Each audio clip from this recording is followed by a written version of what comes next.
Here we are talking about the Portland Trailblazers. Who wants to start it off? So, for what I want to know is how long has their losing streak been going on for? Because I'm trying to, I'm trying to like count this, and I'm trying to also figure out what the hell is going on in Portland. You could say starting in April, I would say. And has it just been has there been any wins in between? Let me see. April, they lost to the Clippers. There's a couple of wins in between, but there's like they're 3-13. I mean 3-13. 3-10. Wow. So here's my thing, and this is something that's always just like really shook me, I guess, because I'm a Laker fan, and you know, as a Laker fan, we always get everybody once they're disgruntled with their original franchise. Why is Damian Lillard so freaking loyal to the Portland Trailblazers while they're in the Western Conference? It really pains me to see someone with like the alpha dog mentality that he does, saying, nope, I'm loyal, I'm staying here to the end. And usually the Trailblazers are anywhere from at best a 4th seed to like an 8th seed in the playoffs. It just, personally, it crushes me. And I don't know. I don't get it. For one, let's not forget Dame's been to a Western Conference Finals. For two, what really frustrates me with Dame and the Portland Trailblazers is they never really made like any splash move. Like, you know, their core has been essentially their core, what feels like the past 8 seasons or so. You know, it's been Dame and CJ, Nurkic, and, you know, maybe you get a few moving pieces.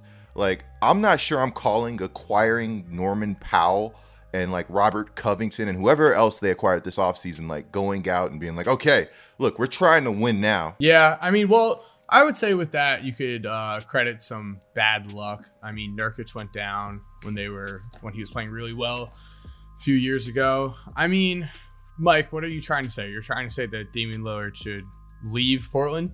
I mean, I think he's already paid his dues. Like, bear in mind, this is a guy. I agree with that. You know, like, he's done everything he can. And by the way, Coop, we're not about to hype up Damian Lillard for making it to the Western Conference Finals and getting swept. Okay, like we literally are. Who did he get swept by? The Warriors. Yeah, the Golden State. Yeah, the Golden State Warriors. The Warriors.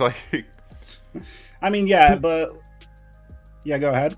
Who was Dame's 3rd best player in that series? Who was his 4th best player? Like, look at the roster. That was impressive. Dame taking that roster to the Western Conference Finals. You know what's I mean, I'll make a point. I feel like, you know, when we talk about these kind of things, it's like almost like a certainty. Like, oh, if Dame leaves, if he goes somewhere else, like he's going to find tremendous success and they're going to make the NBA Finals and win a ring and stuff.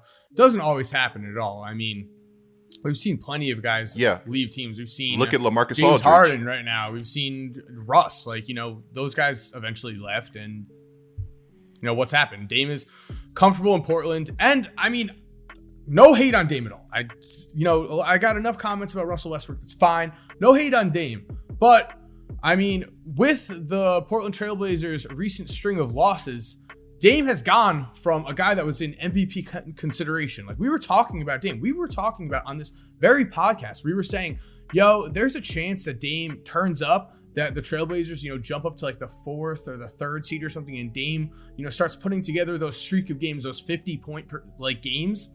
We said that had a possibility of happening. Complete opposite has happened. He's been hurt. He's been injured, but he's also been, I'm looking at the stats right now, since April, he's played in 10 games and he is averaging 22 points per game and shooting 37% from the field. So, and also the Trailblazers, I mean, you got to credit some bad luck to this and, you know, some just not closing it out, but the Blazers have, out of the 10 games they've lost, they have a 2-point loss, a 1-point loss, a 1-point loss, and a 1-point loss. So, okay. I mean, it's that close to, you know, switching it around. If they win those 4 games, are we even having this conversation? But before April, now it's not looking good. Before April, they've been one of the best clutch teams in the NBA. They've won an unreal amount of close games. This team, we're saying right now, they could be so much better if they get those 1-point victories, those victories within the margins. The reality is they could be so much worse, yes. Because Dame has to be absolutely unreal for this team to have a chance to win. It's actually disgusting. If you're Damian Lillard, at what point do you kind of pull a James Harden where you're like stamping your feet and saying, listen, like, I'm going to be 31 next year. It's, time for me to start contending and trade me to a contender, which probably, by the way, he has no leverage. His contract extension hasn't kicked in yet. And if that's the case, I don't think Dame. Go ahead. I'm just saying, I don't think he would. I don't think he would stomp his feet. I think he would do it respectfully. But you don't think he'd wear a fat suit just so he could get traded? No. I could see it. I could see LeBron James whispering in his ear. I could see him like trying to lure him over to the Los Angeles Lakers. Very LeBron thing to do to try to get as much help as he can get.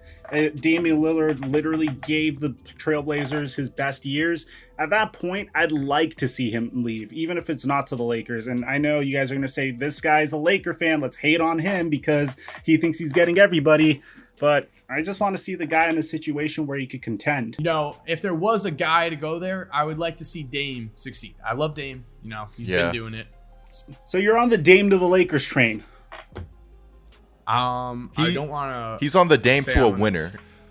Terry Stotts is a problem. Dame and CJ, look, I love CJ, but at some point, you have to see what you can get for him. And you have to try something new. You have to get off of some more first-round picks. If you really value Dame, like Dame values you, show it. What would you say CJ McCollum's trade value would be at this point? Because I think maybe the ship has unfortunately sailed on that. I don't know. Because they were talking about trading CJ. I mean, he's been somewhat in trade talks for a while at this point. He's consistently been giving you over 20, 22, 23 a night since 2016. Right. But I agree with you. I mean, at this point, you have to just say that it isn't working. But at the same time, there just hasn't been consistency in the center spot that you'd like defensively. I mean, it just might be defensively too. Dame and CJ just don't work together. To answer your question about CJ's trade value, last offseason, I really wanted to see, before the Bucks got Drew, I really wanted to see CJ for Chris Middleton. I feel like that would have been a really fair trade and just enough to shake things up for both teams. Yeah, that would have been interesting. I think the problem with those kind of trades is probably a team like the Bucks isn't there yet where they'd be willing to, at least last offseason, they're not there yet where they're willing to give up on Middleton, They're like, okay, let's add Drew in. Let's run this back. As we already mentioned last podcast, they're trying things out. We'll see them in the playoffs this year.